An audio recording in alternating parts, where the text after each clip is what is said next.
Од старт прифатив да бидам и во штала со крави, и на поле со пченка, со пченица. Најнова иницијатива сега ни се лешниците. Значи имаме 8 хектари лешници.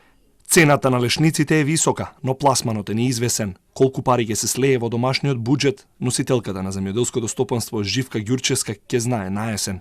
До тогаш таа продолжува да ги бие битките на жените земјоделки, на оние кои решиле да ги победат родовите предрасуди и да застанат на чело на земјоделско стопанство. Секој четврти земјоделец е жена. Ако досега малку се зборуваше за нивните проблеми, пандемијата дополнително ја влоши состојбата со жените земјоделки во земјата. Сето тоа навистина доста негативно се одрази врз самите жени во однос на психолошкиот притисок, дополнително тука економскиот момент, а со самото тоа што дури во рамките на семејствата над 80% истакна и се уште истакнуваат дека постои стрикно поделена улога на машки и женски работи во домаќинството, така да во тој момент всушност нема многу голем избор или излез од самата криза и сето тоа и понатаму се продлабочи.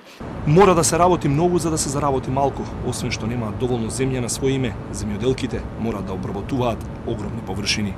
Со малку земја не, затоа што треба да имаш поголема површина на земја и да знаеш за што си вложил. Значи со 10 декара или 15 не можеш сите работи да ги распределиш на толку мал простор. Значи претежно би било најдобро да имаш над 10 хектара или 100 декара, ние што ги викаме, па за да можеш од сите култури да покриеш или од ваму или од таму, иначе со една култура или на една гранка многу тешко се излегува.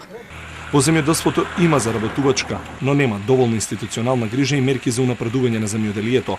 Истражувачите од Рурална коалиција дошле до заклучок дека жените земјоделки не слушнале како може да се вклучат во работата на локалните и националните институции поврзани со земјоделие, но и никогаш не аплицирале, ниту знаеле за проекти финансирани за родово одговорното буџетирање во локалната заедница. Голем дел од овие жени работат во семејството, придонесуваат за економските приходи на семејството и на семејното земјоделско стопанство, меѓутоа никаде не фигурираат во системот на државата.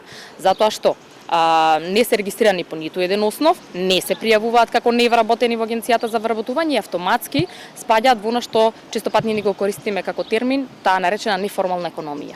Жената земјоделка може да успее во овој сектор, но само доколку се зголеми примената на концептот на родово одговорно буџетирање од страна на надлежното министерство, редовно да се изработуваат и објавуваат извештаите за еднакви можности на жените и мажите во секторот земјоделство и рурален развој, но најважно од се е да се зголеми бројот на мерки кои што ќе бидат насочени кон економското јакнење на жените од руралните средини со лесните критериуми и намален број на документи кои што ќе се бараат во самите апликации, се главните заклучоци на невладината рурален развој која ги истражувала проблемите на жените земјоделки.